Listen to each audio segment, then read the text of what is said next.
আজকে তোমাদের সাথে শেয়ার করব একটা সুন্দর রেসিপি বাসন্তী পোলাও। হ্যাঁ, বাসন্তী পোলাও করার আগে নিয়ে নেবেন গোবিন্দভোগ চাল, তার সাথে নুন, হলুদ, চিনি, কিশমিশ, আদা, গরম মশলা, গোটা গরম মশলা লাগবে। হ্যাঁ, প্রথমে চালটাকে ধুয়ে এরকম ঝুড়ির মধ্যে একটু জলটা ঝরিয়ে নেবেন। হ্যাঁ, তারপরে সব জিনিসগুলো একসাথে আমরা ওর মধ্যে দিয়ে আমরা মাখাবো। দেখুন আমি কি করে মাখাচ্ছি।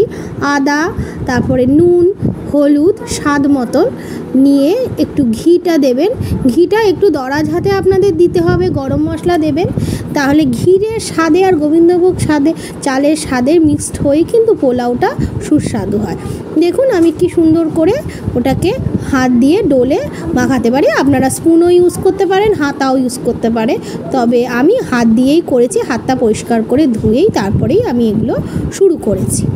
দেখুন আমি চালটাকে ভালো করে চটকে সব ইয়েগুলো মিশিয়ে নিচ্ছি, ইনগ্রেডিয়েন্টসগুলো আমি তার সাথে মিশিয়ে 5-10 মিনিটের জন্য ম্যারিনেট করেছি। আপনারা চাইলে আধ ঘন্টার জন্য চালটাকে ম্যারিনেট করে রাখতে পারেন। ঢাকা দিয়ে চাপা দিয়ে ম্যারিনেট করে রাখবেন।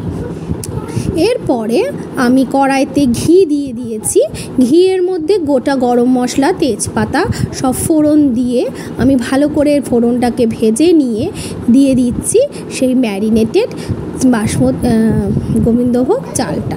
তার আগে ভুলে গেছি বলতে, কিশমিশটা ভেজে নেবেন। আপনারা কাজু বাদাম অ্যাড করতে পারেন, কিন্তু কাজু বাদাম আমাদের বাড়ির লোকেরা বেশি পছন্দ করে না বলে আমি কাজু বাদামটা স্কিপ করেছি। আপনারা একটু কাজু বাদাম দেবেন, তাদের টেস্ট আরও ভালো হয়।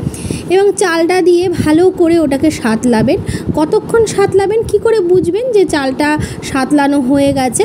চালটা সাদা ভাবটা দেখবেন একটু কাচের মতো স্বচ্ছ হয়ে গেছে চালগুলো। একটু হাতা দিয়ে খুন্তি দিয়ে তুলে দেখবেন, তাহলেই বুঝতে পারবেন। তার মধ্যে দিয়ে দিয়েছি এবার আমি জলটা উষ্ণ গরম জল, এবং যত কাপ চাল তার ঠিক ডাবল জল আপনাকে দিতে হবে। হ্যাঁ, তারপরে ওটার বাবলস আসলে ওটাকে চাপা দিয়ে আমি মিডিয়াম একদম লো ফ্লেমে ওটাকে রান্না করব।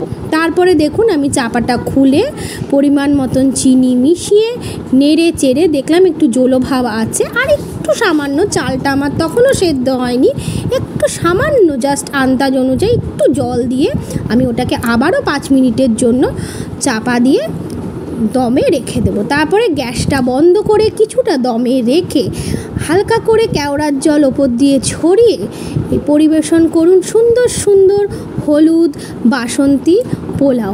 আশা করি এই রেসিপিটা আপনাদের ভালো লাগবেন। নমস্কার।